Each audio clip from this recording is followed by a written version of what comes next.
can, on your PlayStation, set your controller to communicate only wired instead of through Bluetooth. So this ensures that in an intense moment of Call of Duty, you don't accidentally rip your USB cable out of your controller. Now, where is the USB located? The port. It's on at the top, right? Yeah, it's at the top. So, for instance, at the top, got my USB cable here. That's top right. So, place that inside here. Pop this right here, and then click it to lock, and it just inserted. So, well, I apparently did a terrible job with that.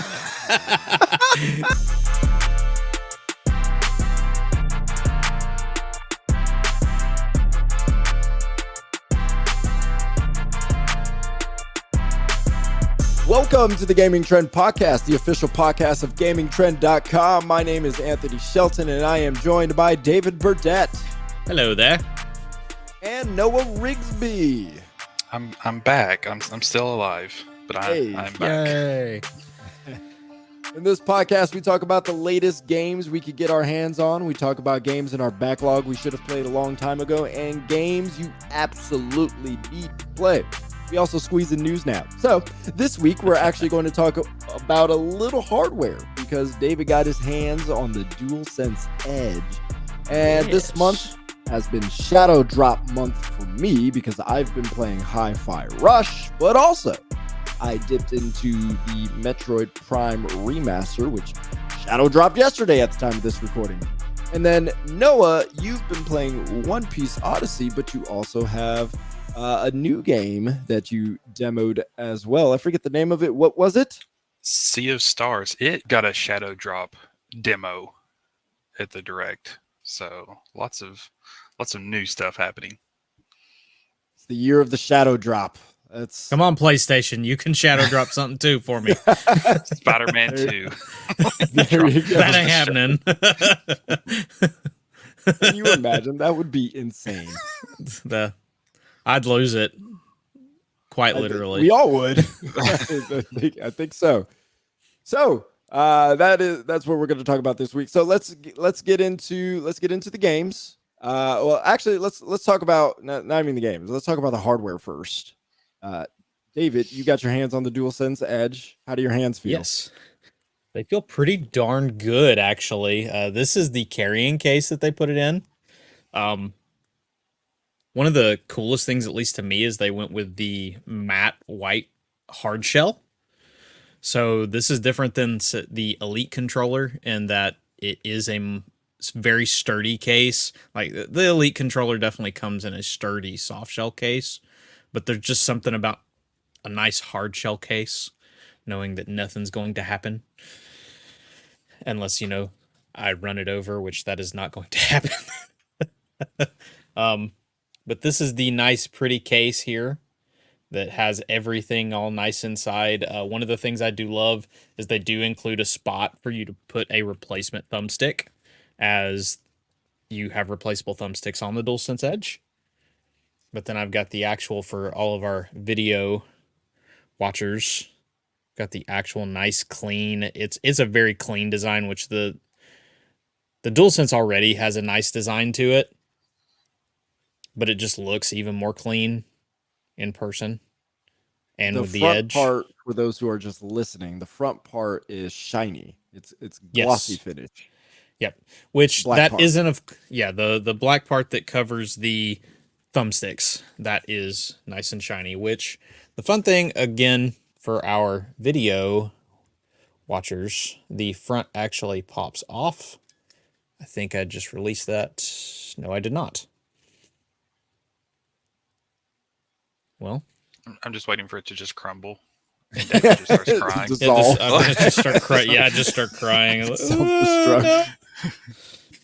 Trying to see if I can get this release button is tough to hit, and that is a very good thing because you don't need to accidentally do something while you're actually playing things. That would be very bad. Now I'm waiting for David's screen to just go into virtual matrices, and DeadSec shows up with the little laughing skull from Watch Dogs 2. While you're working on that, David. Oh, you got it? Okay, cool. Yeah. So you actually can pop that right off, and it's got the housing for everything. I do like they've got little levers that actually hold the sticks in place. Then you just slide it out. Quick as that, switch it out.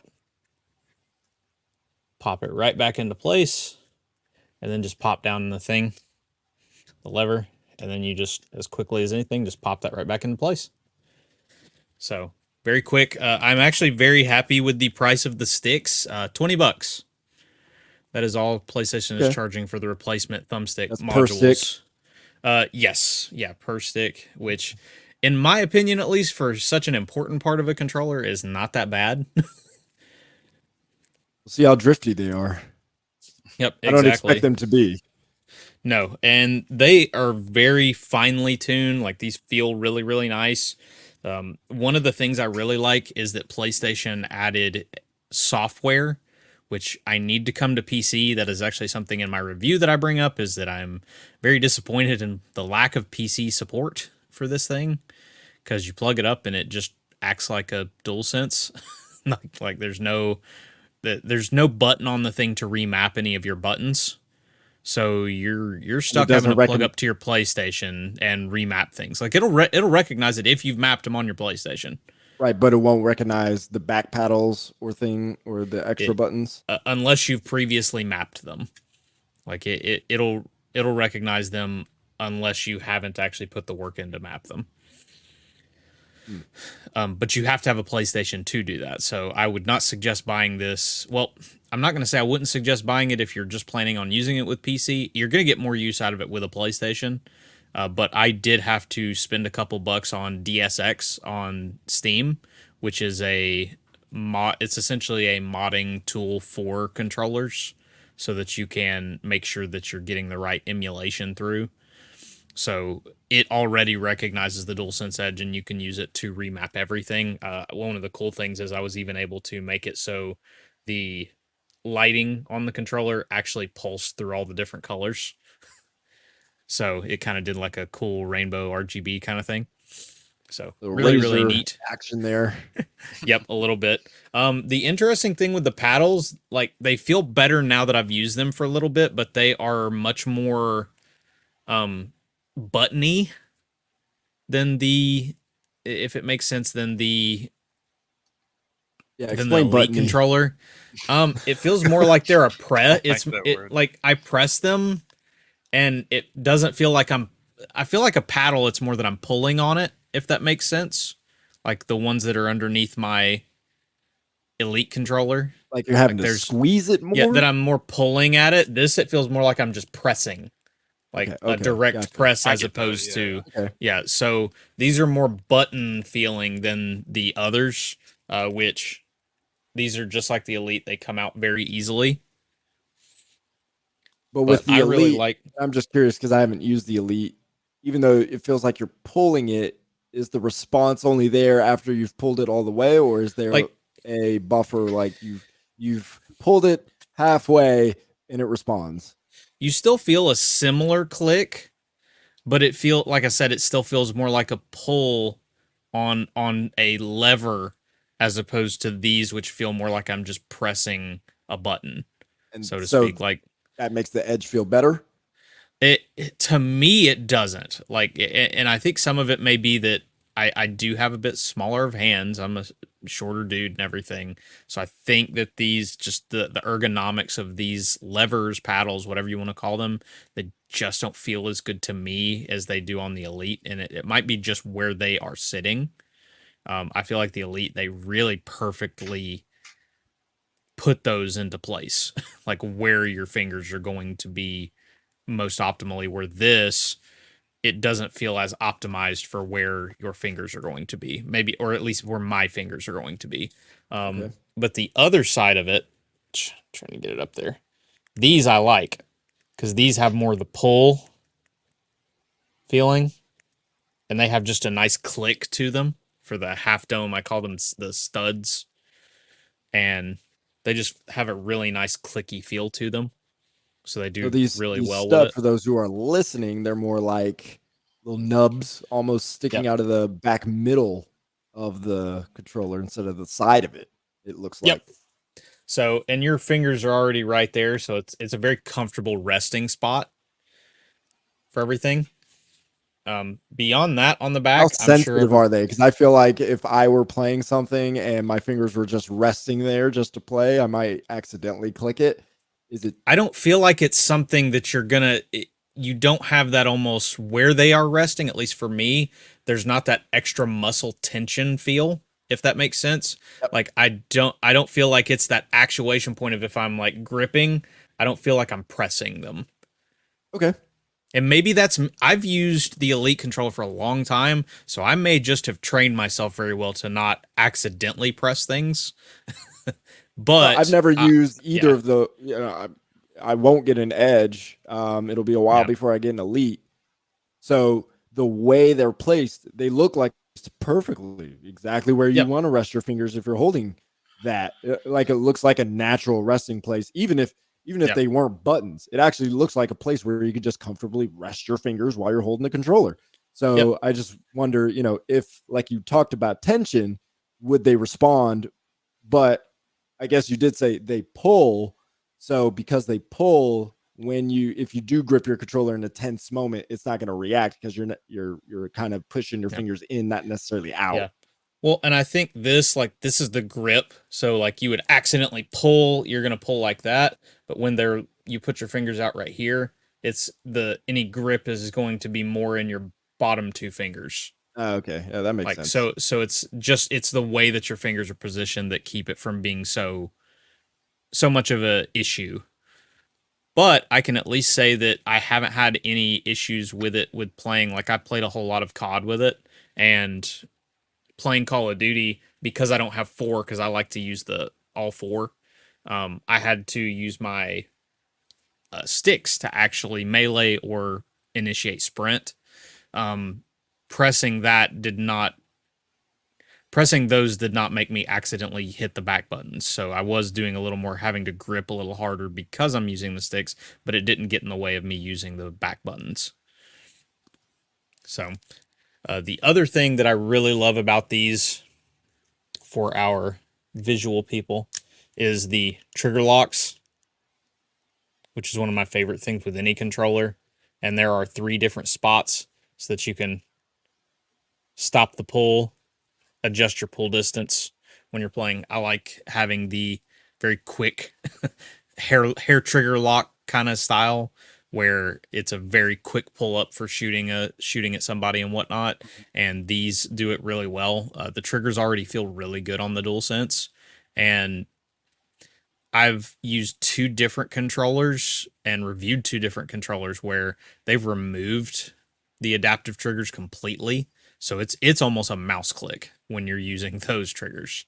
But the problem is they've had to remove what makes the triggers so special, which is the adaptive nature of them. Where, like for instance, with Deathloop, if your gun jams, you can't pull the trigger. Like that was one of the kind of neat, some people call it gimmicky, but I thought it was actually, I think it works actually a lot better than some of the other gimmicks that we've seen with controllers.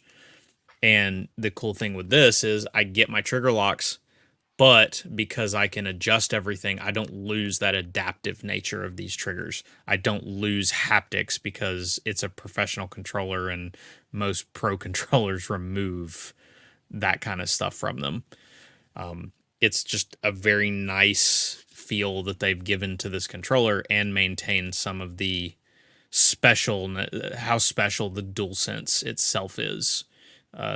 So that's the nice thing, is you're getting a pro controller without losing what makes a DualSense a DualSense. And besides that, I don't know if it'll show up on video. I will try, but you can kind of see they've got all the PlayStation symbols on the touchpad here, and they also mimic that with the grips on the triggers or PlayStation symbols.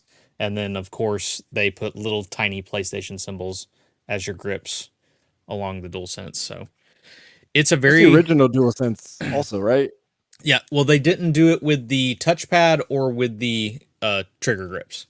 That is not on the original DualSense. One of the detractors to this controller, though, at least in my opinion, actually in a lot of people's opinion, is the battery life.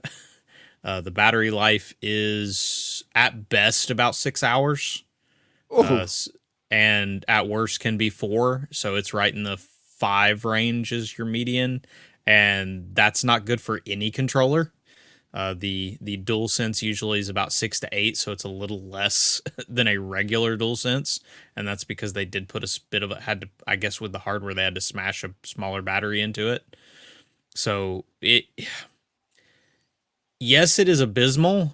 The only thing I ended up countering with, and I did state in my reviews, like, look, this is not good. It is a con. However, if you play like me and you are looking for this more in a competitive nature, because spending $200, you're not buying it to play Spider-Man with.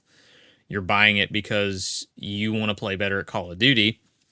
Most people are going to run this wired because you're looking for every advantage you can get if you're going more pro player oriented, and being wired gives you an advantage because you're not going to suffer that possible split second delay that a wireless controller has. So, should there be more battery life? Yes, but most people who are playing with this competitively aren't necessarily going to notice because they're going to be connected to their system. One of the things I do love, and I have to call this little guy out because I love this thing, is there is this piece. It is a lock piece for the USB cable, and it locks in your USB cable to the controller. And I love this because it means I'm not accidentally unplugging my controller in the middle of a match, because you can on your PlayStation set your controller to communicate only wired instead of through Bluetooth. So this ensures that in an intense moment of Call of Duty, you don't accidentally rip your USB cable out of your controller. Now, where is the USB located? The port. It's on at the top, right? Yeah, it's at the top. So, for instance, at the top, got my USB cable here. That's top right.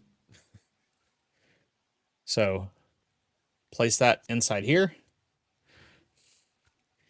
Pop this right here, and then click it to lock, and it just inserted. So, well, I apparently did a terrible job with that. Oh man, our video people are gonna get a huge laugh out of that one. Yep. Okay. So use the included demonstration. cable, ladies and gentlemen. Use the included USB cable, not a random one. I think I just killed Noah. The best part was, if you can see David's face, there was a split second of just pause where he's just like, huh? I promise this works. I promise it works. I'm just using the wrong cable. So you need a very specific cable. You need to make sure you're using the one that came with the DualSense. Okay. Well, I didn't know people pulling out their cable while playing a game was an issue. So that's fascinating to me. I've never had that problem. Not with my Pro controller, not with my Xbox controllers. It's never been a problem. Well, that was a great demonstration. In any case, I think it's a fantastic controller. The software is really what really drives it home for me, because on the PlayStation 5, and I hope they bring this to PC, there's things like you can adjust your stick sensitivity and dead zone, which I know you can do on other platforms, but they've got, like, I was messing around, I was playing Destiny, and they've got a lot of different defaults for your stick sensitivity, with like a quick sensitivity or more precision, or like digital or dynamic, and all these different things. And I could feel the difference using the sticks. Like that, there's an actual tangible difference in your different response times and whatnot when you're making these adjustments. So it was just really cool to see it and feel it in action while playing something that required more attention, so to speak. Like Destiny, I could definitely tell that my aim, I was able to be a little more precise with when I was aiming down with a more of like a battle rifle kind of thing, or if I was using a submachine gun, I could kind of flip it on the fly, go on the fly, and change profiles to have a better feel for it. So Um, it's just cool. Go ahead. I got a question, just because it's one of the features that I really liked about the Elite Series 2. On its the casing that it comes with, does it have a port where you can charge it through? Yep, there is a Velcro port right there. Awesome. That's one of my favorite features. Oh I yeah, like It's on that. top of the case for those who are listening. yes, yes. So, but it's I think it's a fantastic controller that just improves on what the DualSense does, except for the battery life. Like it, the battery life is a huge bummer, as well as the fact that I can't do as much with it on PC through PlayStation. Like I there are ways I can use it on PC and it be very effective. I played my first game with the DualSense in Deathmatch, which is on Call of Duty, is to 75 kills. I dropped 40 kills to only 14 deaths with the DualSense the first time I'd ever used it. So it's a good controller. You can Pay get to win is really what he said. great Pay to Yeah, win. exactly. It's a good controller. There's some really it's a luxury device. There's quite a few different items that I've discussed as luxury devices, and it definitely matches luxury device. Will it help you play well? Yes. Is it expensive? Yes. Is it worth it? That's completely up to you. My review can just tell you what the DualSense offers, what it does. I It's up to you whether you think that it's worth spending $200 on. I do think, at least for what you're getting out of it, especially if you're more of a pro oriented player, you're looking for something on PlayStation specifically to play Call of Duty or Apex Legends or different first person shooters and get good, so to speak.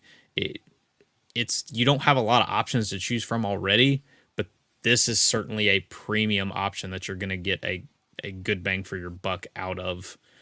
Just depends on if you want to spend that buck. $200 is a lot to put down. All Yep. right. DualSense Edge. Yep. Sounds like a good controller. It is. Gave it an 85 out of 100. And you can read the entire review on gamingtrend.com. It is up now. All right. Well, you can read that while you listen. Aha. There you go.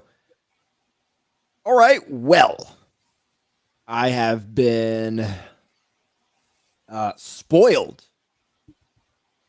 because Nintendo had their direct yesterday. And to my surprise, I did not watch it live. I was at work. Literally, work started when the direct dropped. So I randomly looked at my phone while I was on my break and saw that Metroid Prime dropped. And at first, I was really excited because I thought it was a Metroid Prime trilogy remaster. I was like, oh, let's go. And then I Are we realized gonna it was wait? Metroid Prime. So Are we gonna wait to the direct to talk about our thoughts on that whole thing? Till the yeah, direct news. sure. Sure. Okay. I was very excited, and then I realized it was Metroid Prime. So I was not as excited, but I was still excited because Metroid Prime is amazing. So I'm glad they remastered it. So played it for little. Well, I got through the opening, the frigate Orpheon, and so wow, I turned that volume off. Um, so yeah, it's a remaster. It feels good. The biggest change is adding the dual sticks. You can use the left stick to move and strafe. The right stick is to turn, as most modern first-person shooters are nowadays. Metroid Prime, if you do not know, was released in an era just before dual stick became a thing. But even if dual stick was a thing, I'm pretty sure Nintendo wouldn't have adopted it for Metroid Prime anyway. They stuck with the Ocarina of Time lock on system where you can move strafe left and right, and then you can lock on with a button and shoot things that way. No need to turn. You're locked onto your enemy. You want to lock onto a different enemy, unlocking. Then you can turn and with the left stick, the same stick. So and lock on that way. So the difference in play doesn't occur in combat because they still have the lock on system if you're using dual stick. It's not like it turns off and you just have to aim using the dual stick. I think that would be an interesting feature to play this game without any kind of lock on, since there is the dual stick option, but they don't have that. So I would find it's actually easier to play because it's so easy to turn and find a character, lock onto it, and blast it away compared to having to use one stick. With that said, exploring is a lot more fun because you can turn so much easier. You can strafe around so much easier. So if you're not locked onto an enemy, you have so many different ways of moving that dodging an enemy that you don't see that's firing at you is a lot easier. And obviously just plain exploring is so much easier as well. So I like it. I'm glad it's there. I'm glad they added it. That makes this remaster feel more complete. Everything else is a graphical upgrade. It's in 1080p now. You forget the GameCube was definitely not HD because at the time this game came out, it was a very beautiful game. Yeah. One of the best looking within the GameCube, PlayStation 2, Xbox era. It was a fantastic looking game. So you kind of forget. It's like, oh yeah, if I were to play that on a regular HD screen, it would look ugly as heck, and it does not now because it's properly up-resed, and you can tell the textures have had some improvements too. They've also done a few. I was gonna say I've saw a side by side, and there were a lot of people saying like just straight up remaster, like calling it that, does not do this justice completely. Like it feels like they did a lot more work than just the standard. Maybe what we're used to with a remaster. Maybe this is more just Nintendo's style of remaster. Uh, well, I would say I don't know what they're talking about because Nintendo's style of remaster is still pretty bare bones in comparison to other remasters. So that's kind of my take on it. It's again, textures do look better. There are some upgrades to the environments. They added some more detail because they can. There's more memory to work with, more powerful hardware. So they did make some changes there. Again, adding the dual stick function. But I mean, after that, Metroid Prime, which great. I'm fine with that. But that's what it is. So it does look better. Looks fine on 1080p. You could tell.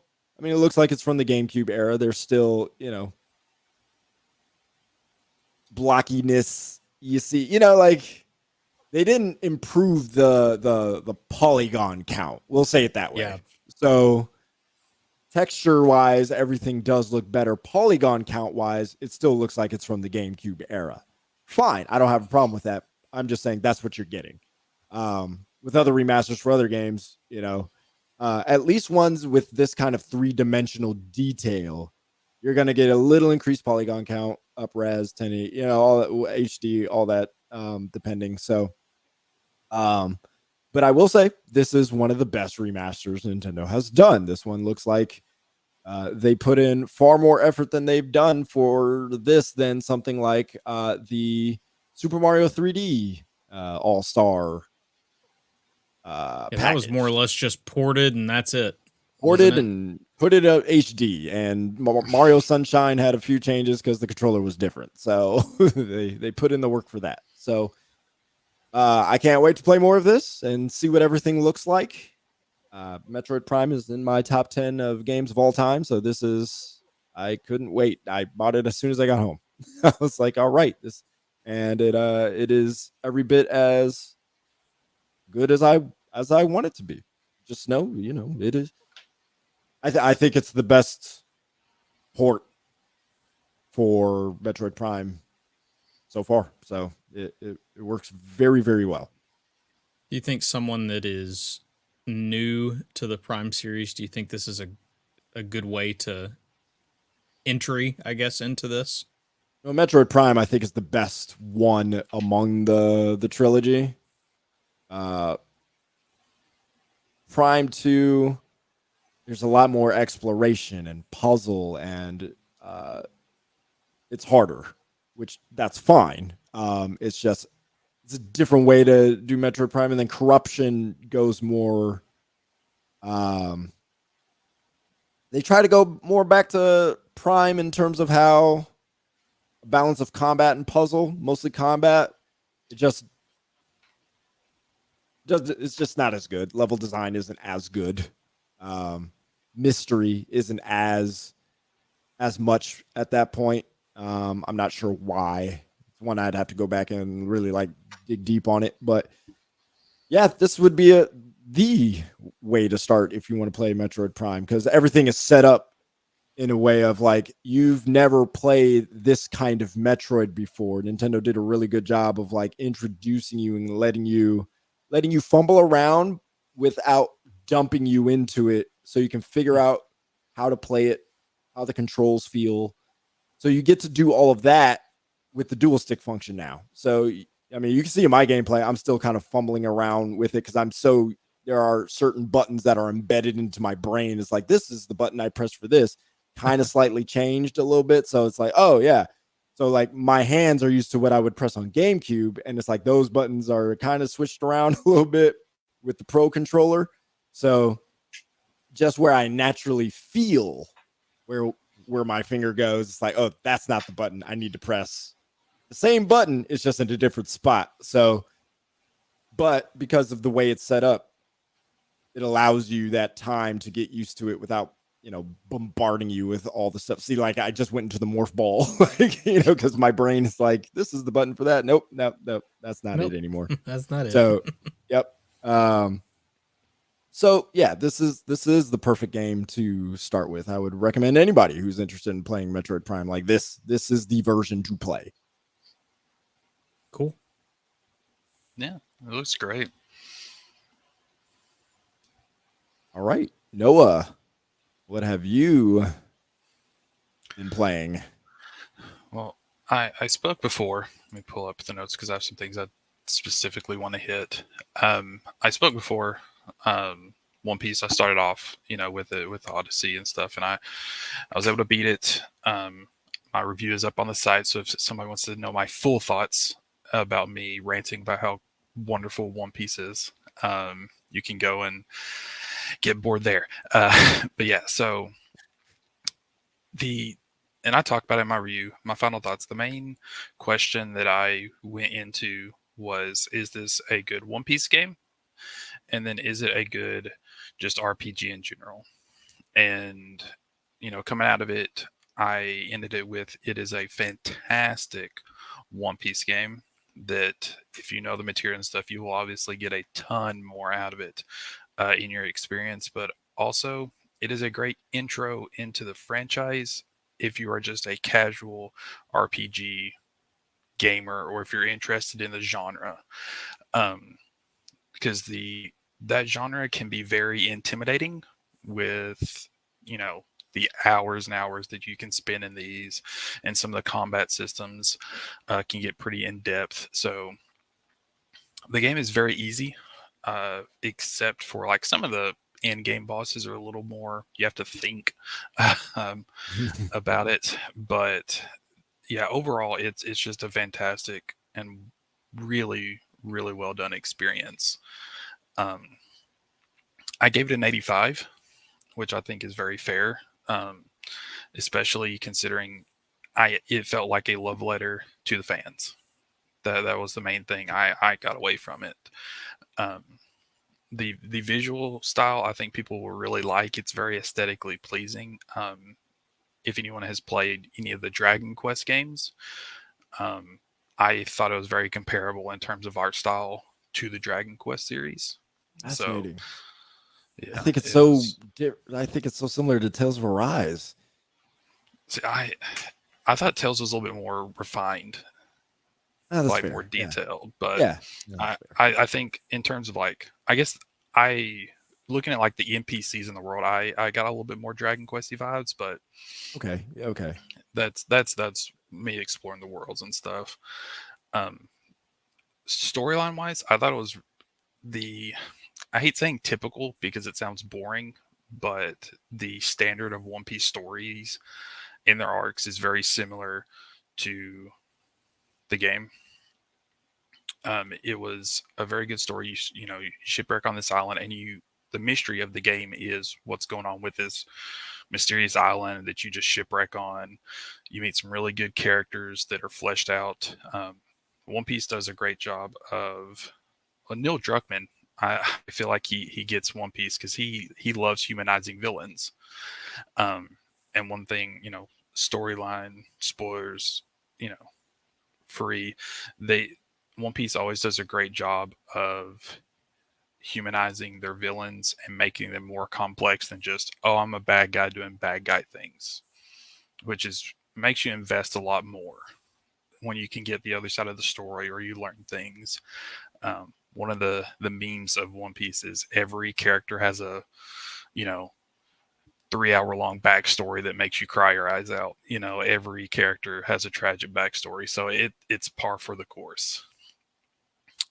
So storyline, I think people will really enjoy it. It was a really fun experience. Um, and then the last thing was the gameplay.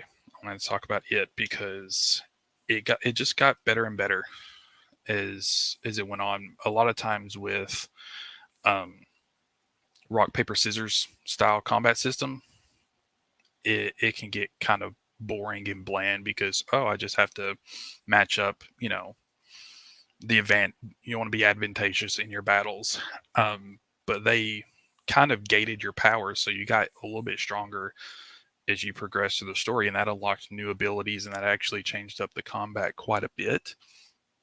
So, and it's an RPG. You're going to be doing a lot of battles in this game, and none of them in in my experience in my playthrough ever got boring. Like I didn't mind running, to each enemy and starting up an encounter. I was never trying to dodge enemies. Like it can happen in a lot of RPGs when you're having to do so many battles. You're like, I don't want to fool with this, and you kind of sidetrack and you go straight to your objective. I never felt that way, and I think that speaks to you know the fun and the flexibility in your combat, because you can actually swap out the different crew members at any time, which was really nice. You wasn't stuck with that, set, or you didn't have to like leave the battle and then readjust your party. It was very flexible. So I think they hit every note pretty much, aside from some story pacing. Um, and then this is my only other little sly, just because I'm a One Piece fan. One of the biggest things of the show and the manga is in every arc there's new outfits. It's one of the big things fans look forward to is what are the outfits going to be for this arc, because they tie the outfits into whatever setting and stuff. Like with Wano, with it on a samurai inspired island, they all got kimonos, all the samurai inspired outfits. Um, there was not any different outfits you could equip or earn. The only extra, I guess, or changeable outfit was a pre-order bonus, or for like the expansion set. So that was a little, I feel like a missed opportunity. But overall, I have nothing but good things to say about it for the most part. Go out and buy it. Just support them so I can get another one. That's all yeah. That's the main thing I wanted to get out. All right. And what was the other Sure. thing you played? Yeah, I didn't want to spend too much time on One Piece because because I would just talk for 3 hours about One Piece. I wanted to at least talk about Sea of Stars, which we mentioned earlier. It got shadow dropped um, with the Nintendo Direct. Like that was par for the course. I guess was just shadow drops of things. So Sea of Stars, Lots of demos. lots of demos, which is good. It gives me a chance to play them early. So we talked about it. I put it on my most anticipated indie list. I'm pretty sure. So Sea of Stars is the same team who did The Messenger, which is a fantastic game. This one is a turn-based RPG. I would encourage everyone to play the demo because they almost do a Dark Souls demo, is what I am calling it, to where they just throw you in. They don't tell you anything, and you have to find your way throughout the demo. They tell you, hey, these are your. You get two. There's two main characters, a guy and a girl. One has like sun-based powers, like fire, and that whole shtick. The other one is female who does the like moon-based, so like wind and crescent attacks and stuff like that. Doesn't matter. You can change. It doesn't have any story implications, so you can swap back and forth. But it doesn't give you any idea as to what the main story is about, because it almost, I would say, it's kind of throws you into doing a side quest is the equivalent, where you have to go do this certain fest quest for this pirate, and he'll take you to this new area that you want to go to. But other than that, it tells you nothing. There's no combat tutorial. There's no character tutorial. No map. You have to literally leave the town and figure out where you need to go, which I appreciate it because it made you more invested in it, in my opinion. Um, so, and I got done with the demo up until the final boss. I still have no clue what the story's about, and I'm glad because I can go in and actually learn about these characters, because you have a little party of characters that you have no clue who they are. Like, oh, I know your name, but that's it. Like, So they really dropped you in just like, here are the basics. Let's see if you like this. they don't even give you a tutorial. Like, there's no combat tutorial. That's one of the things I'm glad you brought that up. It's a turn-based battle system where you have like an attack and a skill you can do that costs like mana points and stuff. You have items. The generic, the same way all turn-based combat systems have been. It it can tell, because you can see it almost feels like there's like weaknesses that each enemy type has, because there's little icons over their sprite, but it doesn't tell you how to take advantage of it. It doesn't tell you what each one represents or anything, because some are obviously like resistant to melee attacks, and they're weak to magic attacks, but it doesn't tell you anything. You're literally having to figure it out as you go, and it felt very Dark Soulsy, because you're struggle busting the entire time. Even the final boss of the demo, there's no health pool, so you're sitting there wailing on the guy attacking him, and you don't know how much longer you're gonna have to fight. I went 15 minutes in, and I still didn't beat him, and so you don't know if there's like a mechanic to get into the next phase or anything like that, and that kind of excites me, because if that whole game is based around that the Destiny Raider in me, who loves trying to figure out the mechanics of a fight and like what do I need to do to beat this boss versus just doing the basic attack, that excites me, because if I have to figure out each boss type and figure out how to defeat them, that will extremely excite me. So that's one of the things I really liked. There were a couple things I didn't. The main thing that I didn't like, and it kind of goes with the whole Dark Souls thing, is every RPG, the JRPG that we've seen, there's campfires. where you can rest, cook like meals to give you bonuses. There are also save points. Generally, when you stop and cook or rest at a campfire, that serves as a save point. It might be like a quick save, but for most games, it acts as a save point. So I went in, I saved before I started the dungeon at a save point.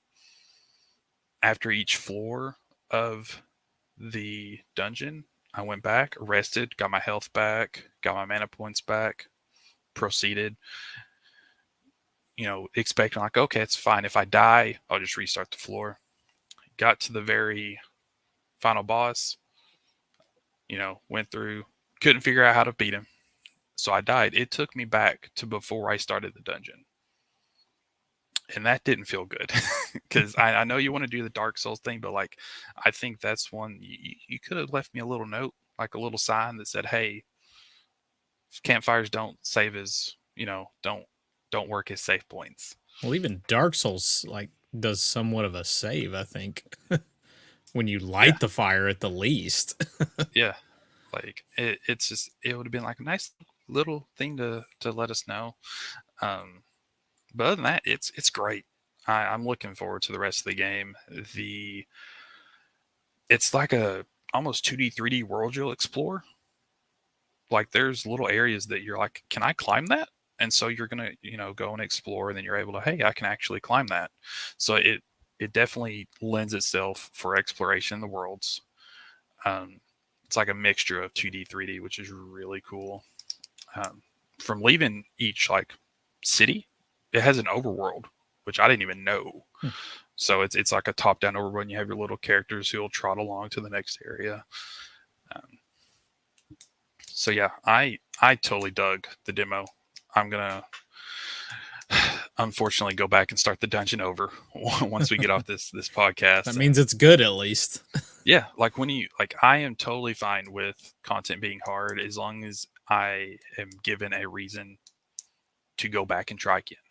Like, and not every game can nail the, hey, we're not going to tell you how to beat the boss. You're going to have to figure it out. So you're going to have to brute force tactics and see, what do I need to do to trigger this, weakness, or, because some bosses might have a specific criteria you have to meet to beat them. And when you can give me a reason to want to figure that out and it not, frustrate me, I think you nailed a good boss encounter. So I'm hoping the full game's like that.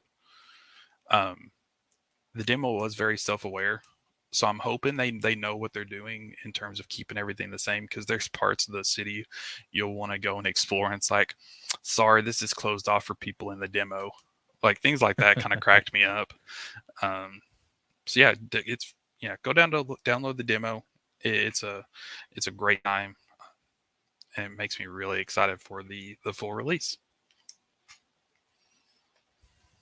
I think it's cute that you're calling this something comparable to Dark Souls, because I'm laughing to myself because everything you're saying sounds like an old NES or Super NES RPG. Everything to the save points, the difficulty, you got to figure everything out. I was like, this isn't Dark Souls. This is just retro RPGs. This is how we rolled back in the day. This is just Final Fantasy original. Yeah, this is Dragon Warrior right here. Like, yeah. Oh yeah. Oh yeah. Noah's a young gun. Like. You talk about the save point, except for my back. You talk about the campfires. I'm like, oh, poor guy. As you told the story, I was like, nope, that's not a save point. The save point is the save point. So yeah, it was. I was like, no way. Like I was like, I just saved at the campfire. Like every JRPG I've played, that's funny. Campfires service, like even quick saves, and stuff. So yeah, that. Which, I mean, I would have liked to have been known, but is it, the worst thing in the world? No. But like I said, it makes me want to go back. So I think that's done its job. Well, here's the thing. If it is doing it right, your progress isn't reset either. It's not like if you gained a level, you're back down to a level. So you're actually getting stronger as you fail. So yeah, from what I remember, I believe I kept my level because I gained one level through the dungeon. So yeah, so that was always the the saving grace in those moments when you're playing those old RPGs where you're trying to figure everything out and you're getting pummeled. You are getting stronger. So uh it feels good to know it's like, your first three times through the dungeon, it's like, oh, you're getting beat down. And then that fourth time, it's like, oh, okay, this is a little easier. And then that fifth A little time, it's like, bit. oh, okay, the dungeon's easy now. Now it's just about getting to the boss and beating the boss. So Yeah, and that boss was tanky. I was like 15 minutes. I'm throwing everything. I'm throwing my shoe. I'm throwing my you party members like gotta at you this gotta throw the guy. chunkless. That's what you gotta Everything, throw. bro. Everything. Yeah, the no health pools. I'm like, oh, that's classic JRPG. You never saw It what the health was ever. well, it threw me off because like going through the dungeon, like I hate to call them ads, but like the regular enemies and stuff, Yeah. they had a health pool. And then when I got Oh, to the that's final interesting. boss, I was like, oh, well, that's what I was like, That is very odd. interesting. Yeah. Unless, my blindness, I have to have contacts unless I didn't see it. But as far as I know, there was no health bar on this thing. So I'm that's what I'm really saying. Like interested in it now. like if every like main boss, you know, of dungeon or wherever you have that area, if they have their own unique like mechanics and it doesn't tell you that and you have to figure it out, that is a gold mine for me who loves Destiny raids and loves figuring out those mechanics. Yeah, you need to go back and play some classic JRPGs, sir. That's that's what it sounded like. I will say, I classic JRPGs don't have like super mechanicky bosses with a bunch of stuff added to them, but conceptually, that's what this game is. This is pure classic JRPG, top to bottom. That's what it sounds like, at least. it I very need to play yeah. for myself, but yeah, not telling you anything. You got to figure everything out. I remember playing Dragon Warrior for the very first time. I was like 6 or 7, and every game I played before that on the Commodore 64 was some sort of action game where you did a thing and you had a immediate response. There was no turn-based anything. So I get into Dragon Warrior and my first encounter with a slime, and I'm just picking fight and item, and I'm trying to figure out, I'm like, what action am I doing, because I'm not seeing, because all you see is the slime, and then my screen turns red, flashes red for a moment, I'm taking damage, I don't know what's going on. I shut it off because I'm like, I don't know what I'm Yeah. doing. That's exactly what that was. Eventually I picked it back up and played more of it once I understood I was playing a turn-based RPG. But yeah, that's what I this is. I guess my biggest thing is like I feel like in most demos, it like it seems like a lot of demos want to do the job of at least introducing you to who you're going to be playing as in this game and give you some semblance of what is going on in this world. Didn't get any of that. Like I can tell you the name of my character, and that is it. Yep. This is So a classic demo as well. This is how demos worked back in the day. You just got thrown into something, and literally, you would have those kind of in character comments. Oh, this is blocked off for the demo. Like they would do that yeah, to let you know, like this is why you can't go there because this is a demo. So like you're blocked. it's So great. yeah, so the fact that they've dug this deep and basically have made a modern version of a classic kind of JRPG is interesting and cool. I want to play it. I am going to download this demo and play it for sure. It's a fun time. It definitely is. All right. Well, that covers all the games and hardware. So we got some news to discuss. So David, get us going, sir. Yes, the biggest nuggets come from Nintendo. We don't have a ton of news in the sense of like separate things, but boy, did we get plenty out of them this week. The biggest thing was that there was a new Nintendo Direct, and there was 40 minutes of stuff.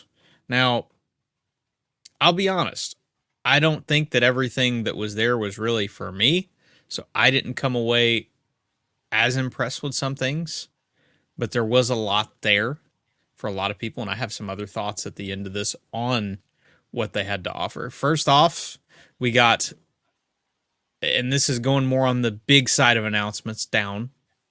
We had The Legend of Zelda Tears of the Kingdom got a new gameplay trailer, which looked really neat. And it also got a collector's edition and an amiibo. So lots of cool stuff. Lots of cool stuff when it came to that game. Any thoughts on what you guys saw?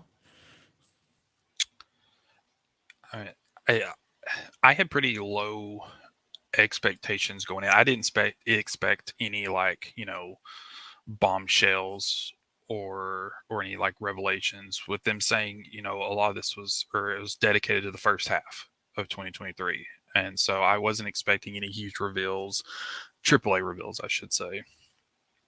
But I thought it was a solid, really solid showcase. There was a ton there. Um, I, loving Zelda, I was not expecting another trailer, but I'm glad we got one because it just makes me more excited. And man, I can't wait till May. Yeah, it feels like they're going the Ragnarok route with Zelda, and let's drop as little information as possible to intentionally make sure that we keep the hype going and don't just, give away the movie as a lot of trailers do nowadays. hmm What are your thoughts on what we saw of Zelda, Anthony? I mean, you you didn't get a whole bunch. I didn't get a whole bunch from it. It was showing me things I could do. Okay, This is cool. Zelda. Yes, I want to play this, Look at but how pretty it is. yeah, it's pretty. Apparently, you can drive a giant wagon cart thing. They're still flying. It looks like the Blood Moon stuff is coming back. It might be a more permanent feature this time. I just want to know what kind of weapon breaking stuff is in it, if it is at all, and I hope it's not. Yep. I know I would enjoy it more if it was not in there. They just need to release like a 15-second trailer. Like there will be no breakable weapons in Zelda. Like and Just get it text. out of the way.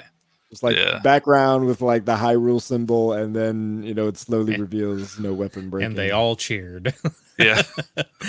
So funny enough, I feel the like little internet sentiment is coming back to my side of the table on this, where people don't want weapon breaking, and I'm like, fine, okay, if y'all are finally either y'all have been underground this whole time, afraid to say your opinion on this, or y'all have finally come to the light and realized weapon breaking and having 3 million weapons in your stash because they break after 3 hits is an abysmal mechanic.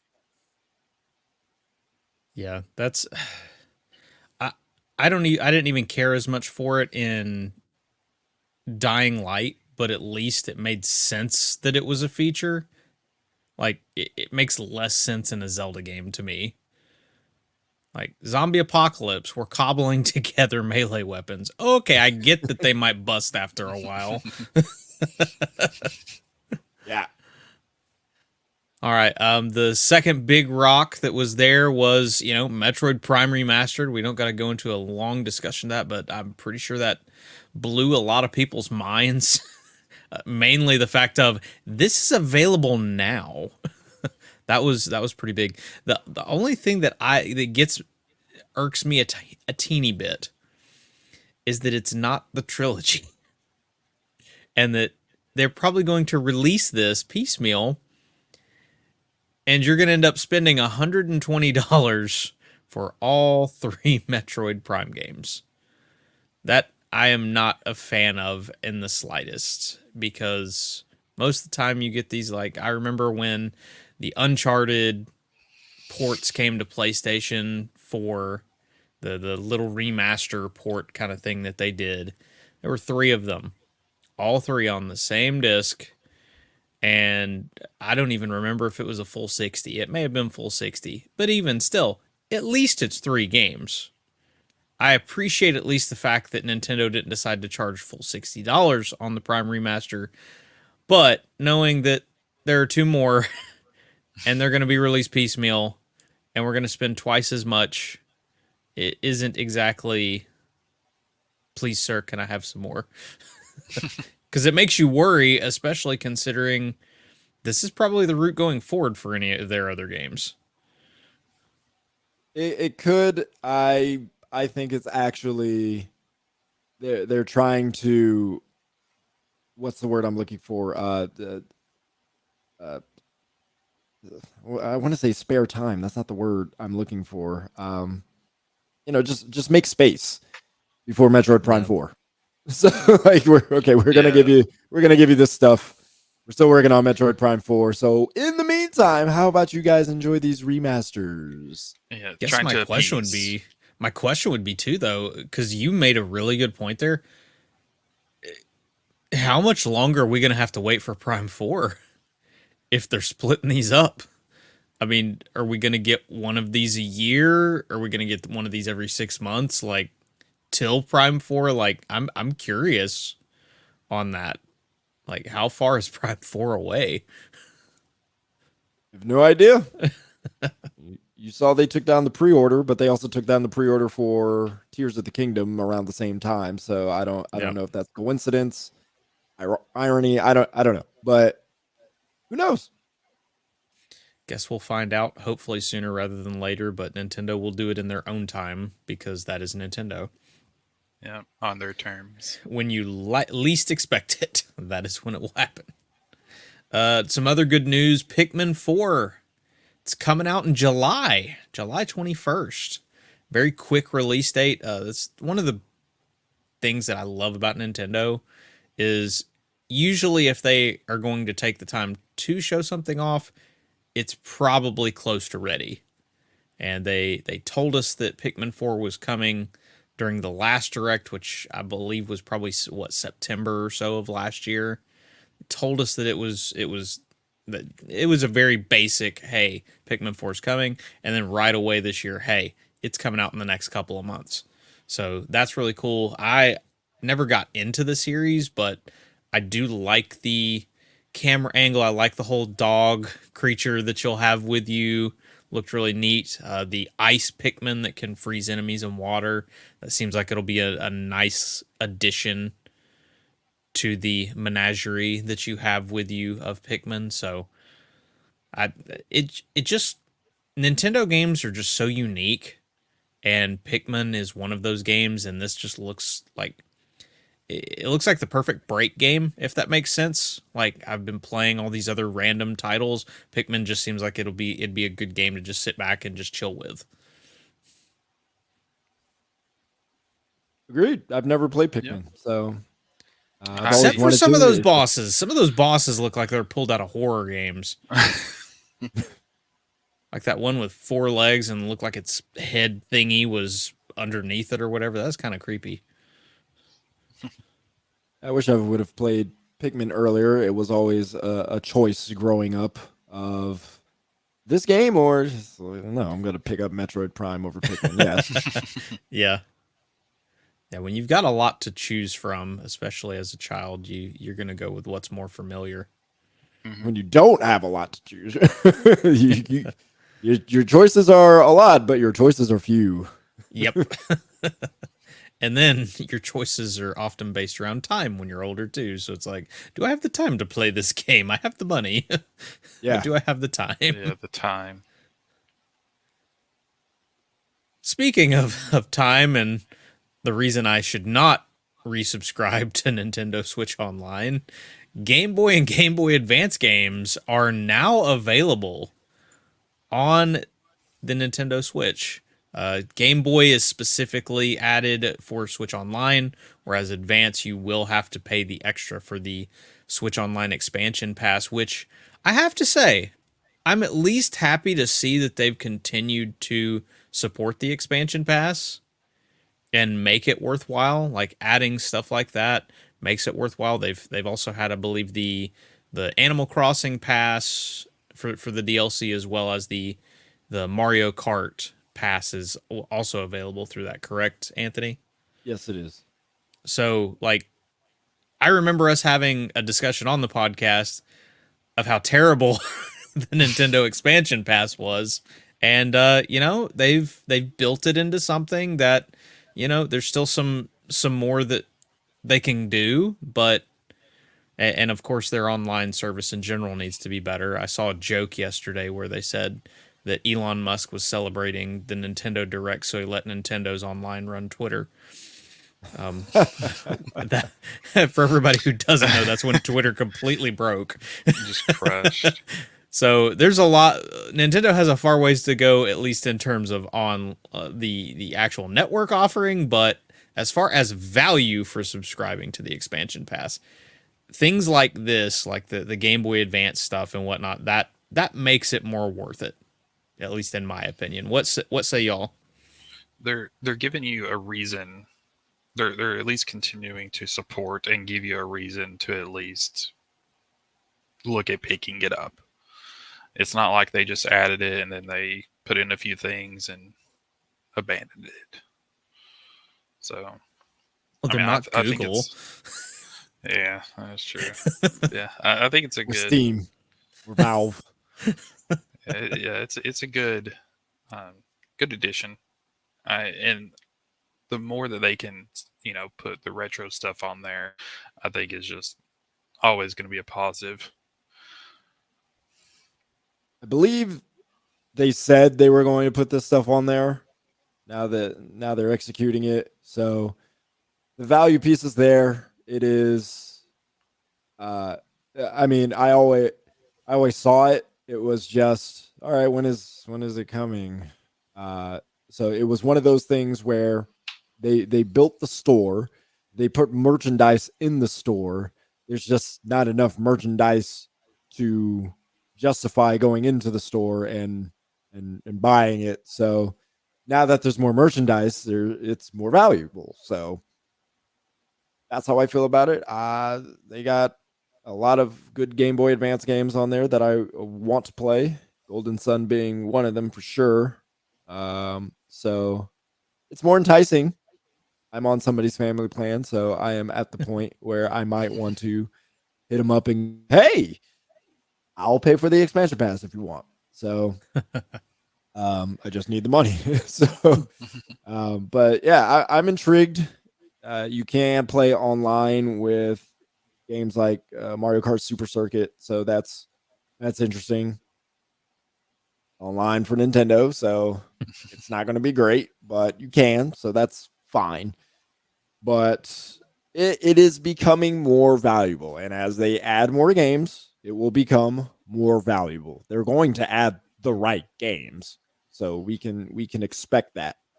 Game Boy Advance has got a fantastic catalog of stuff, especially if you are a JRPG fan. So that stuff will come. So obviously anybody can determine what the value is for there, but it's getting more valuable. What I think is funny is like this is the first time I've seen like these retro console offerings where I'm more interested. And I think it's because I especially with the Advance, I missed that era. Like I had a Game Boy Color and I didn't play as much of it, so a lot of that stuff still interests me. Like Mario 6 Golden Coins, something I played the crap out of when I was a kid, so that automatically interests me. But I went straight from I didn't have any of those and then ended up getting a DS eventually. So I skipped the entire Game Boy Advance. So that makes that automatically way more valuable to me than even like I always thought that the N64. NES and the SNES stuff was cool, but I own quite a few of those actually personally. Like I've got several of the cartridges, and besides that, I've got the mini consoles. Like it doesn't Right. really do a lot for me. Same with the 64. I own an actual 64. I don't have the Game Boy. My Game Boy, I have to hope that it even works at this point. And I never had an advance, so this is a legit reason for me to jump into that. So just really cool that they went ahead and They had the those are almost more valuable to me than the other retro console games. they had like the with the Game Boy, or it might have been, I believe it was where like you can have the different screens. I Different thought that was filters, yeah. yeah, the different filters. I thought that was really a great touch. Yeah, somebody said that it actually really captures the softness of the screen compared to some of the different emulators out there, and devices like the Analog Pocket actually does a bit better of a job than those emulators do with giving you that old feel. So that's really cool. Moving on, we've got Advanced Wars 1 and 2. They're finally got that date back out there. That one's coming out April 21st. I don't know anything really about Advanced Wars, so I don't know if y'all do or Anthony. I if you never do, played it. It was Fire Emblem before Fire Emblem came around in the U.S. It's a turn-based tactics game.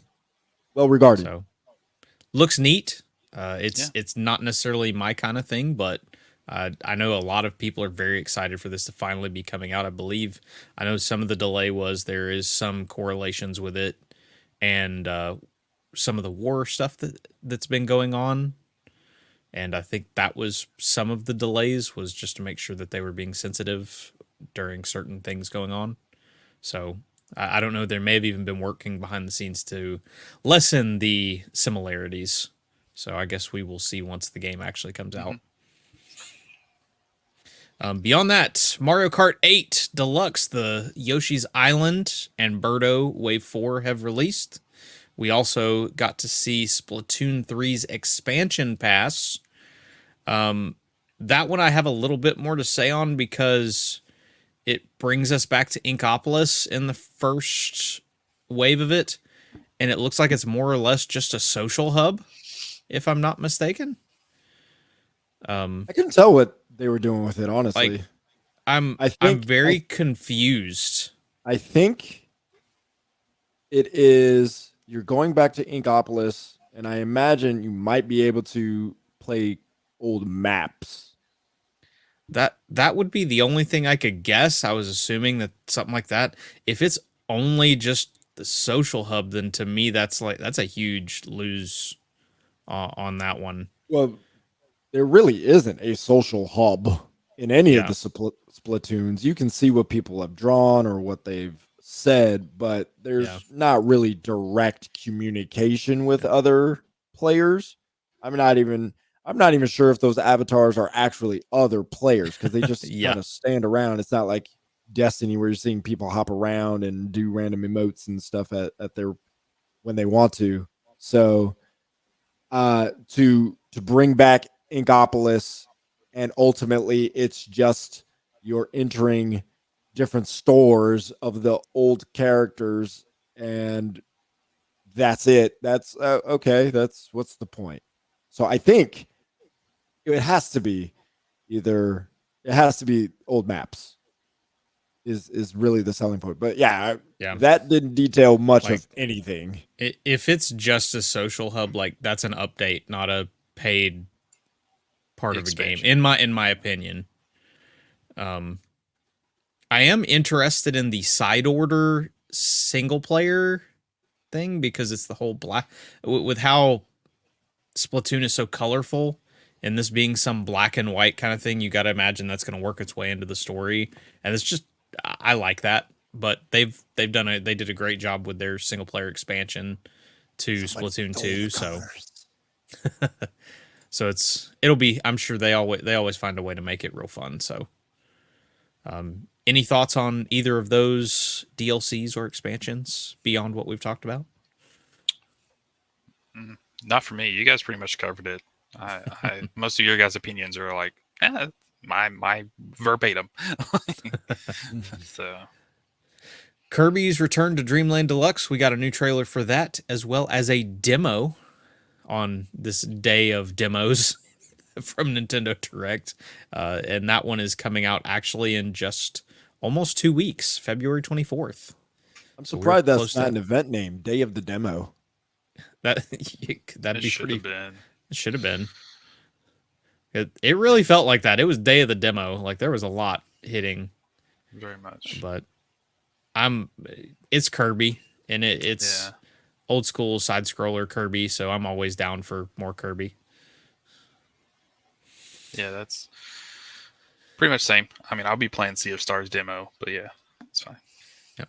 And then more DLC. We had the Xenoblade Chronicles 3 expansion pass. That one was adding a new hero and more tough challenges, as well as Fire Emblem, adding a ton of big name characters. You got Crom, Robin, Samilia, just cool stuff that they just keep adding to these games.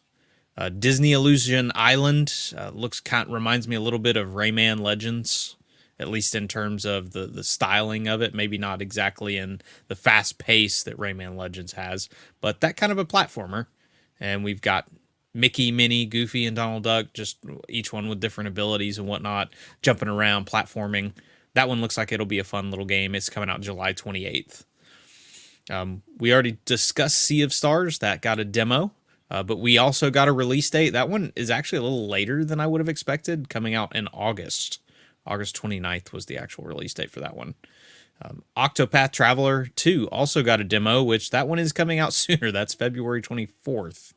That demo is already released. It's released today, and the cool thing is it is a demo that retains your information. So anything you do in the demo, you could transfer your save over when you buy Octopath Traveler 2. I never played.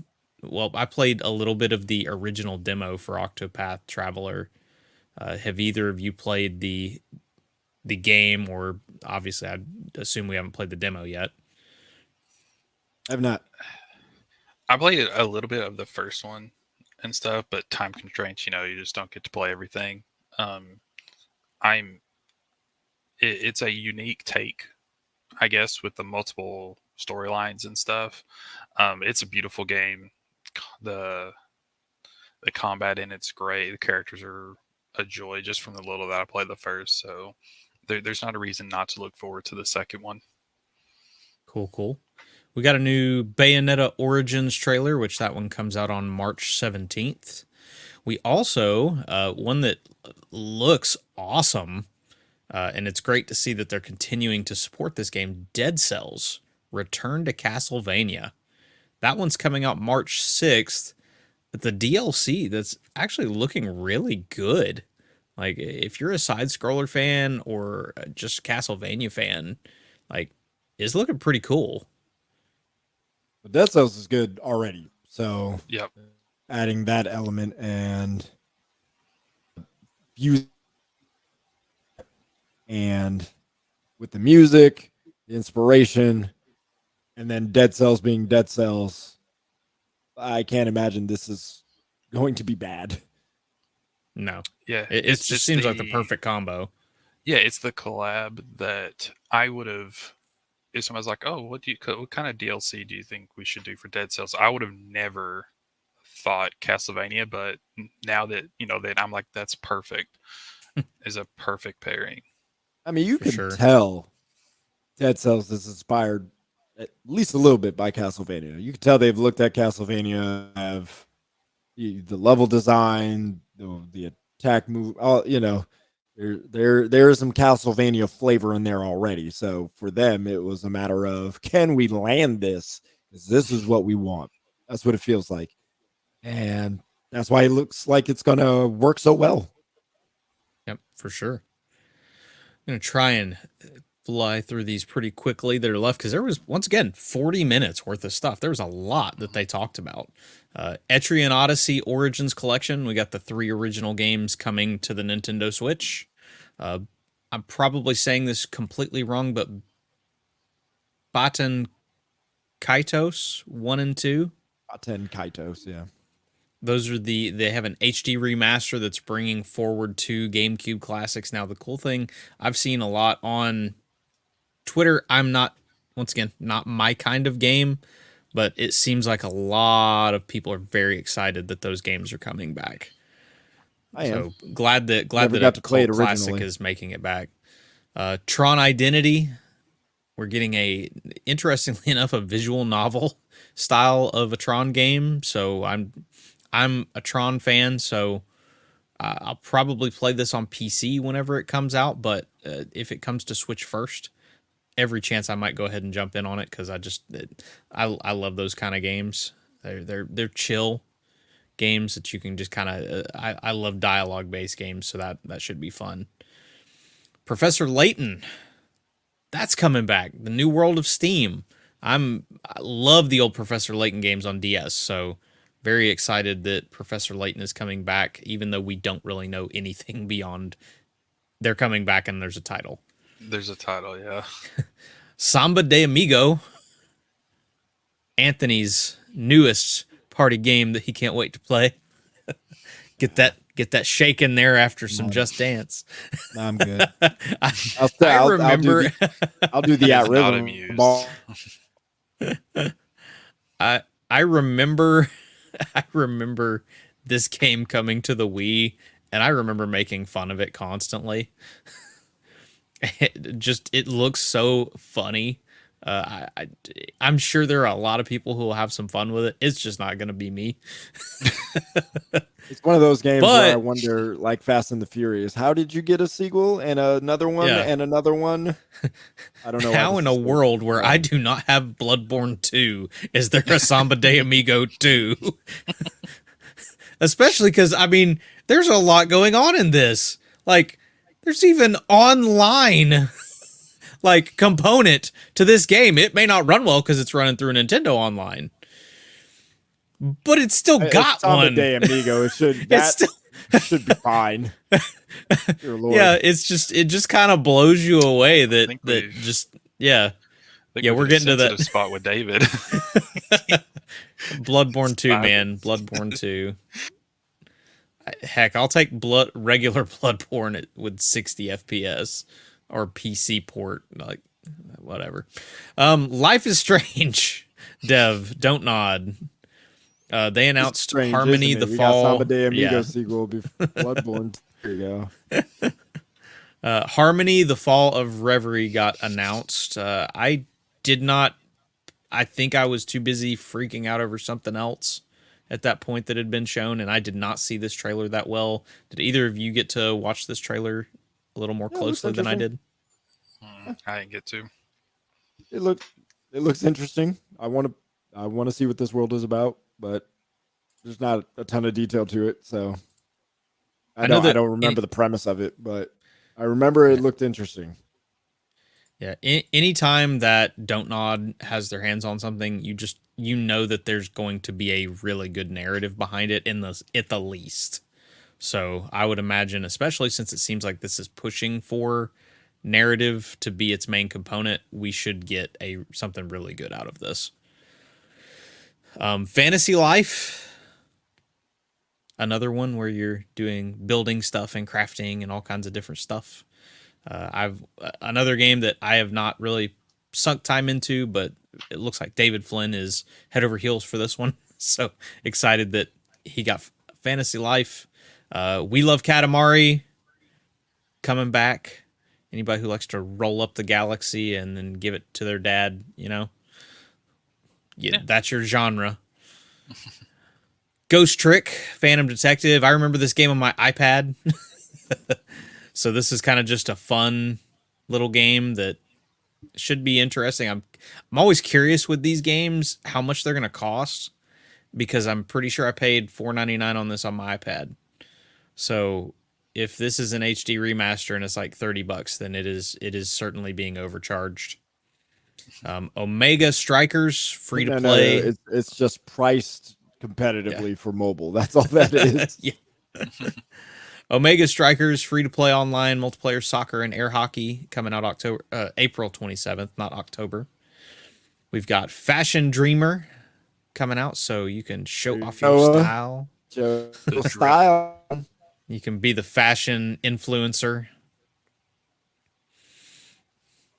They say there's over 1,400 design options. So plenty of stuff there, plenty of stuff. Yeah. Deca Police. Don't know a lot about it. It's from level 5. Decapolis. Decapolis, whatever. Yeah, but You had a police people in there. No, your I police know. detective, so Yeah. I mean it's another one of those anime kind of game things that looks. Say what you will, the Switch certainly gets some interesting games that you don't find anywhere else. No. Including in that is our last entry, Master Detective Archives Rain Code, Got a new trailer for that one. That one comes out June 30th. That's one that I feel like Noah will have some fun with.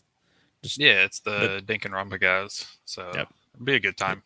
looks I remember seeing that the first time. I was like, you know what? This looks like a game that Noah would like. So It's like supernatural, like ghosty detective work. So I have one prevailing thought after seeing all of this Nintendo Direct, and that is mainly that you can tell that Nintendo is at the end of their life cycle for the Switch, The the whole current Nintendo, Switch. all of Nintendo, they're done. You can tell that. Well, we did Glad you not cleaned it up with the see Switch. a ton of like first party like this is what we're working on next. We saw a lot of we're expanding upon this. And I get it, they do have some different games that there are already planned expansions. We knew Xenoblade is getting more. We know Fire Emblem's getting more. We know Mario Kart's getting more. But it definitely feels like we're at the point of these studios that are probably working on this first party stuff. They're probably have Switch 2 in mind, or they're on to Switch 2. Whatever Switch 2 is, whenever Switch 2 officially comes out.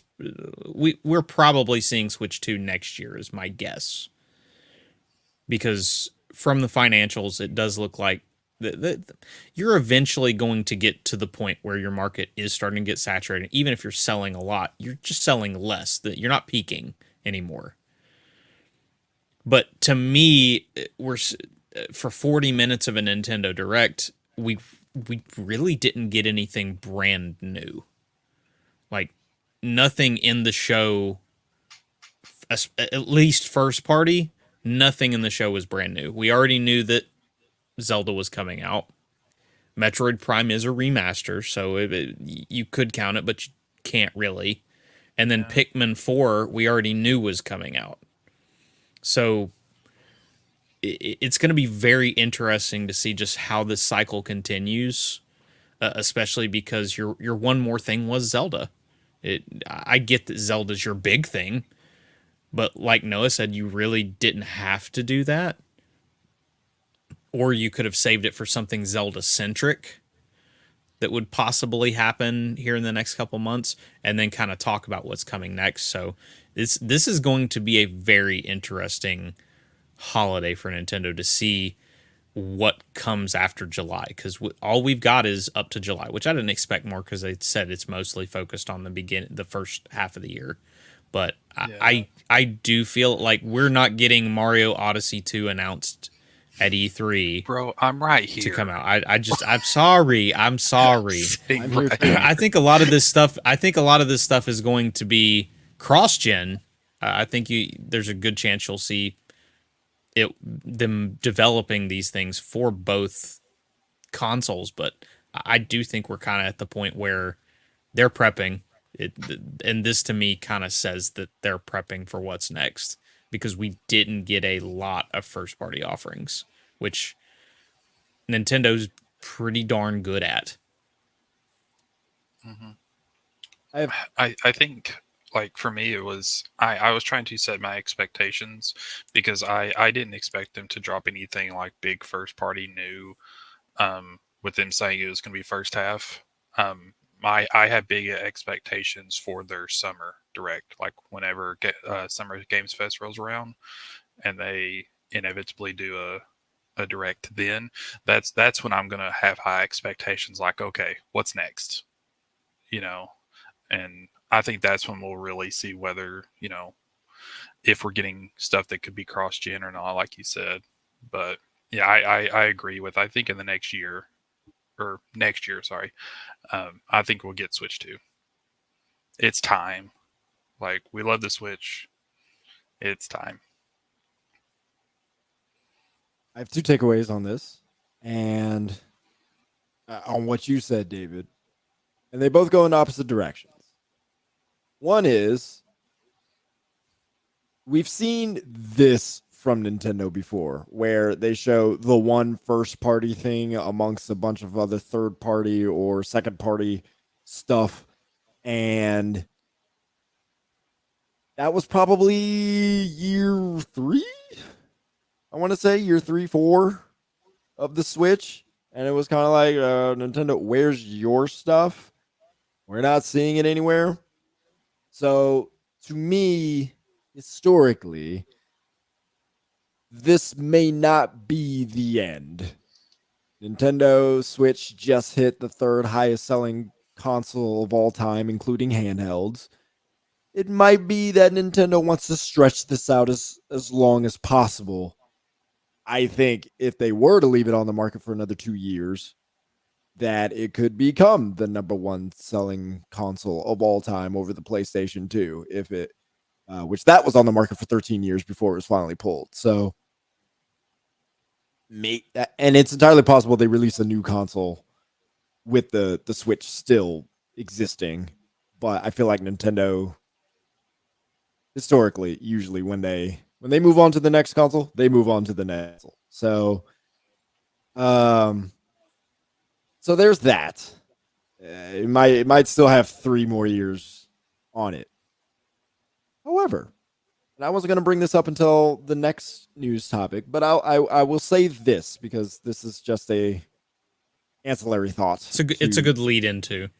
Well, I have an overall thought of the direct as well. So, uh, Tears of the Kingdom will be $70, and we'll talk more about that as justified in some ways by the increased power and production value of the PlayStation 5 and Xbox Series X and S.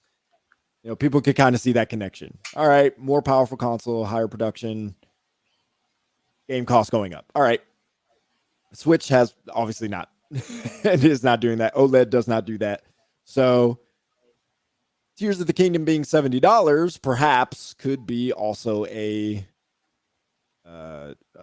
mark to show maybe Nintendo is about to move on a little bit, and the justification will be a new console. Maybe not necessarily released with Tears of the Kingdom. Maybe it's not far behind. So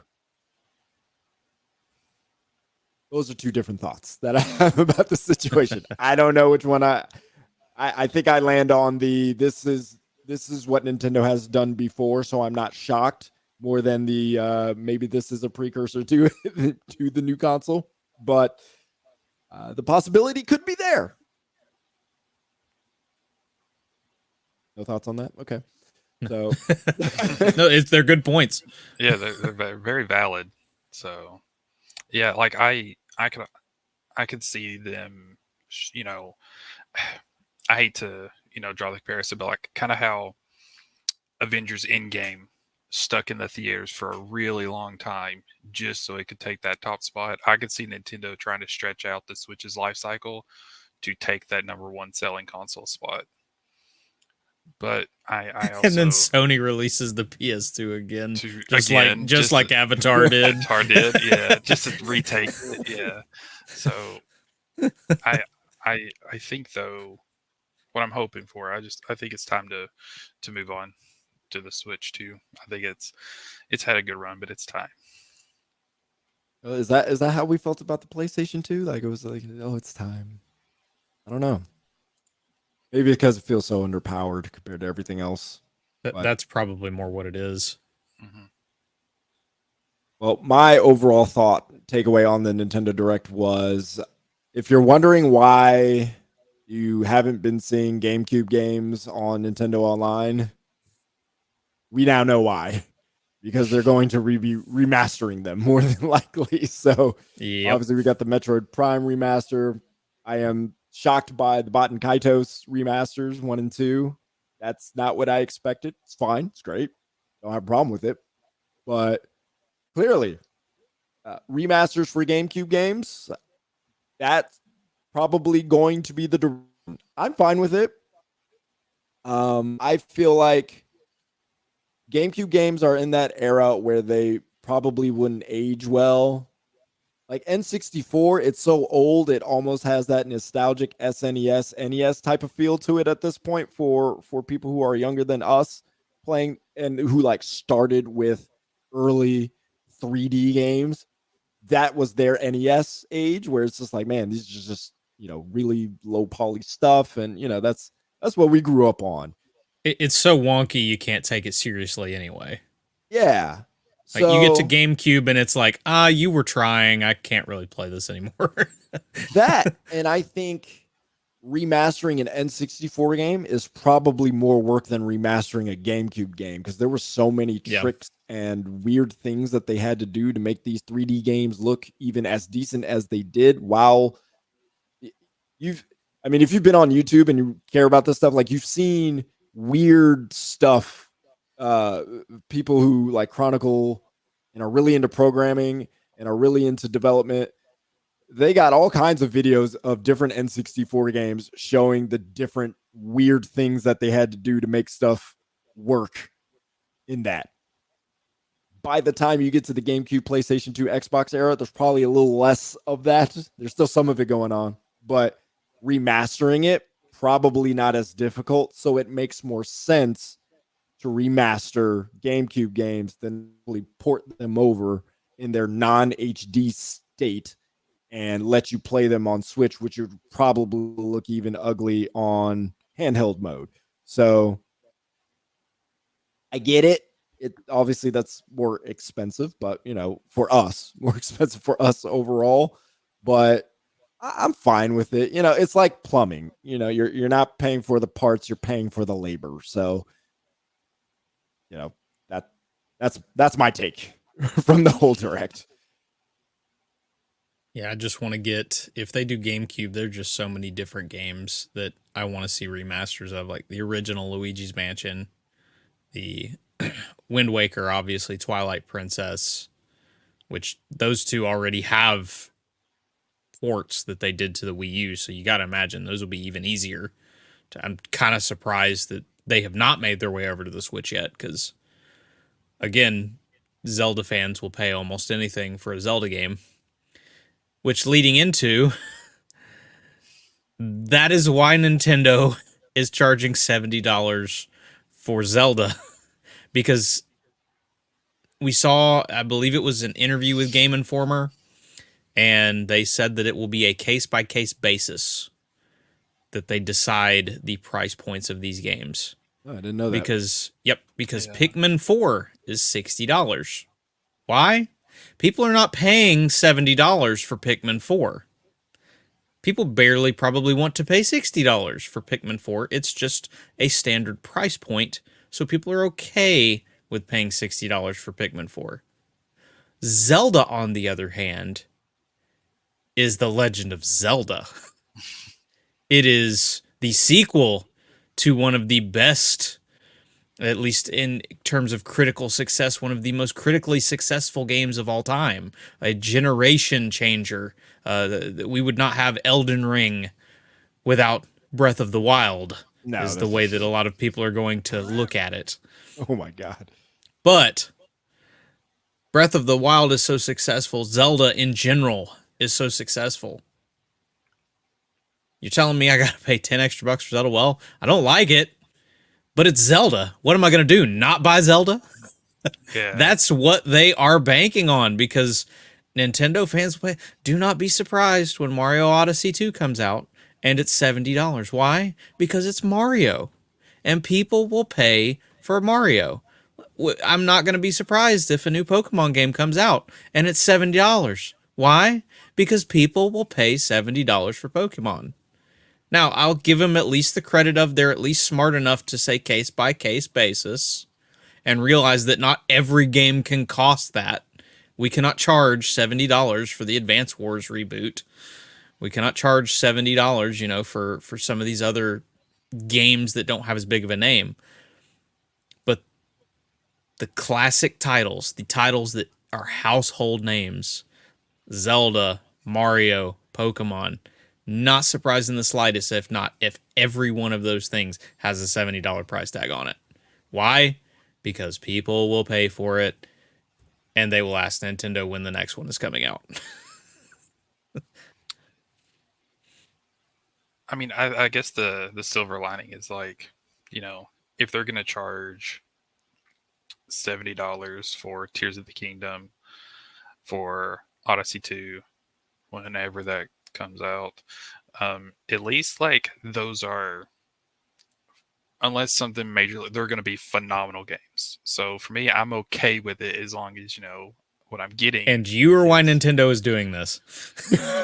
Yes. Oh, I know. I'm not ashamed, David. I'm not ashamed. I'm glad that you are at least acknowledging that Odyssey 2 is coming out.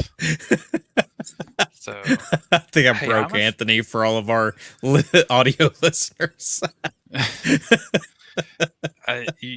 Your USB block earlier broke me, and now Yeah. Anthony.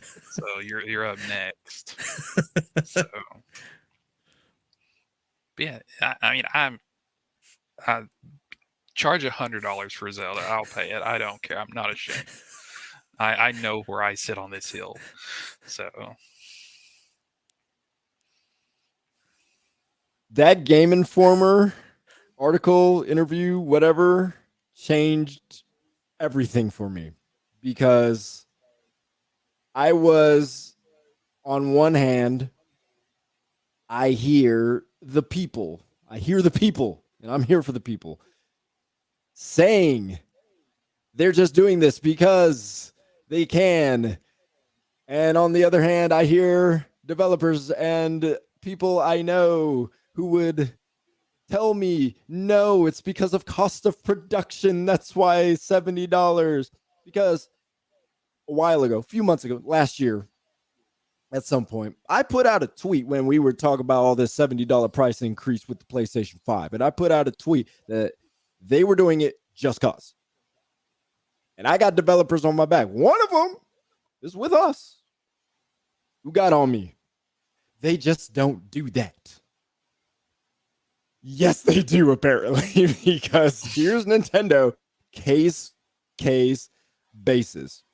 I was all for the cost of production. I was like, all right, developers are telling me, okay, all right, I'll back off. I'm going to look this stuff up. I'm going to see how $60 is priced up and all this other stuff. I did my research. So I was like, all right, maybe it is cost of production. It's going up. These consoles are more powerful. I get it. Hey, cost of production. But as I have been promoted in my job and have seen different things, I realize, sometimes you don't know what the CEO does, and the CEO doesn't know what you do. And at the end of the day, not a lot of people actually know what in the world is going on when it comes to all this finance. And so there was a part of me thinking, man, why would Zelda be $70? Maybe it's because of inflation. Oh, yeah. Because, Microsoft was like, we can't hold it any longer. Zelda will be $70. Redfall will be $70. These Xbox exclusives will be $70. Sony increases the price of the PlayStation 5 in the EU. Their games from the beginning were going to be $70.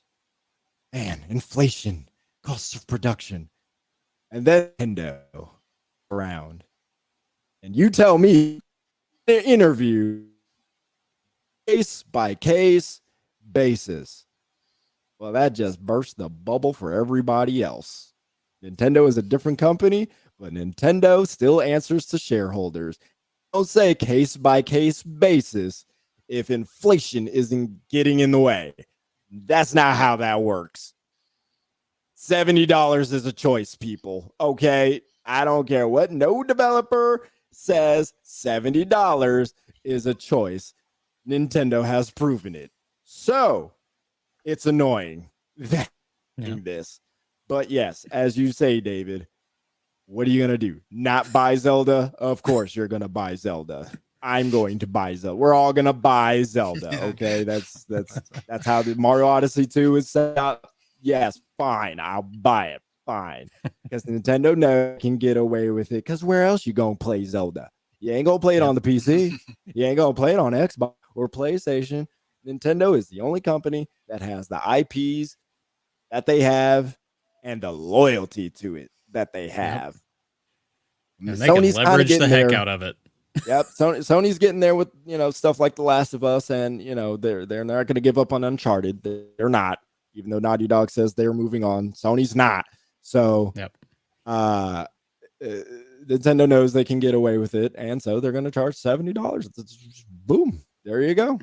It is. Well, It is. It sucks. it brings me back to, you're talking about not every game has to do it, obviously. It brings me to the thought of, yes, is $70 making you more money? Is it helping you with inflation? Yeah, but it also keeps people from buying your game that might have to make that decision. And Nintendo's being real smart because they've been able to look at this field. They've been able to look at Destruction All Stars being $70, and then suddenly within a month be $20, and then suddenly after that being on PlayStation Plus.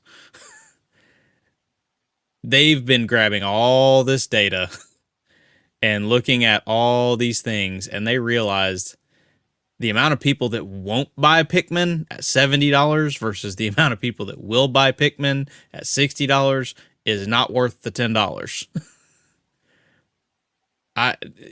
Is inflation an issue? Yeah. Is it completely causing $70 games?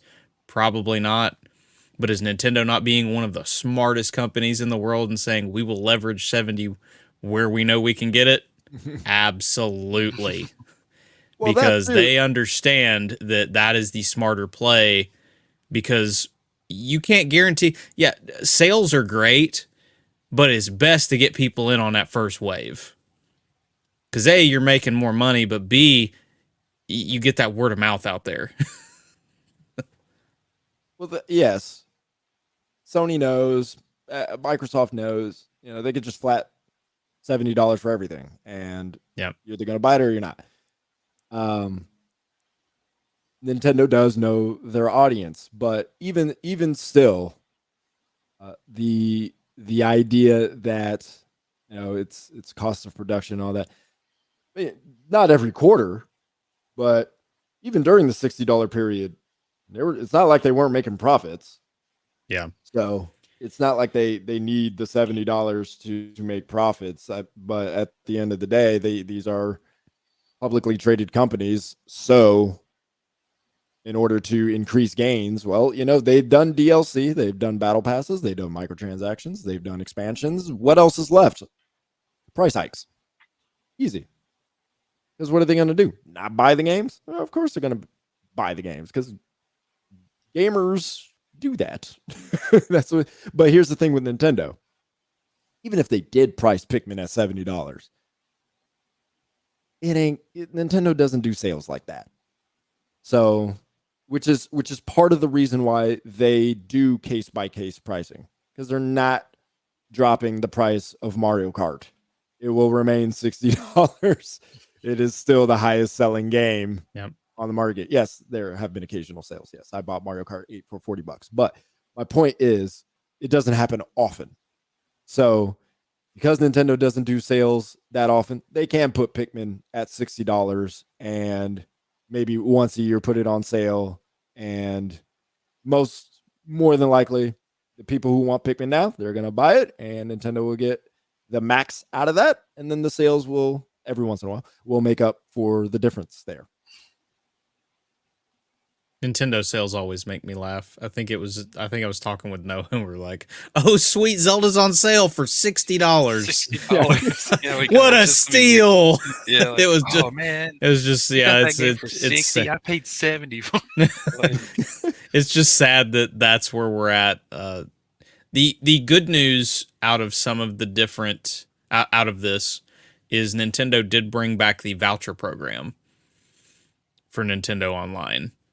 So $100 gets you 2 games off of a list that Nintendo has curated of games that you can, of their games, essentially. And Zelda, Tears of the Kingdom was added to that list after the Direct.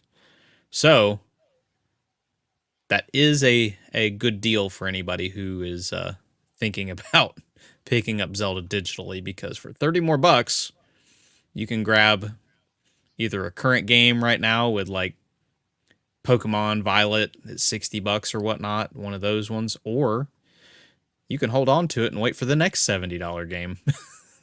Yeah, I could buy Fire Emblem Engage and maybe Sea of Stars, and boom, get Zelda. Yeah. Exactly. I imagine Sea of Stars would probably be $30. Am I saying that Sea of Stars? Yes. Is that the game? Yep. Okay, let's make sure I was saying it right. But yeah, nice little savings to that little voucher program. So I'm gonna take a good hard look at all the Nintendo games this year and make some decisions. Yeah, I'm gonna see what's gonna be 70 and what's not. Because We already know. I need to buy Zelda, Just- so I can just play say for it out 5 loud. minutes and then put my Switch down. Yeah. All you have to do with Nintendo is do the say it out loud test. Pokemon. Yeah, that's probably $70. Zelda. Yeah, that's probably $70. Mario Kart. That's probably 60. Yeah. Mario. That's $70. I'll be honest, That's all you Mario gotta Kart do. 9, I can see $70. I can see I 70 can for see Mario that too, Kart 9. honestly. I 9, can. yes, I can see it. 9, yeah. But they may not It- need to do it only because the type of people who would buy a Mario Kart are not necessarily the same type of people who would buy Zelda. Because again, Kart still doesn't really go on sale. So they are getting a lot of value from that. I still think it's definitely a franchise, at least that I feel like you can still get away with, though. I think they could. Notice I thought about it. I did pause on that one. And then the next podcast, the next Gaming Trim podcast, is literally us just going through a list of Nintendo IP. Like, Is it worth $70? Fire Emblem. No, it's gonna be. we'll get David with the little whiteboard and just make a mark. Just Seriously. Whew. Well, that was a long podcast. That is the end of our news. Sounds good. All right, then yes, that will do it. That was very informative, though. That was great. Hope y'all enjoyed it too. Appreciate you listening. Appreciate you watching. No, it's good having you back again with us. Good to be Glad back. you're Thank feeling you. better. With that Thank you. said, we will talk to you later. Deuces. Peace. Bye.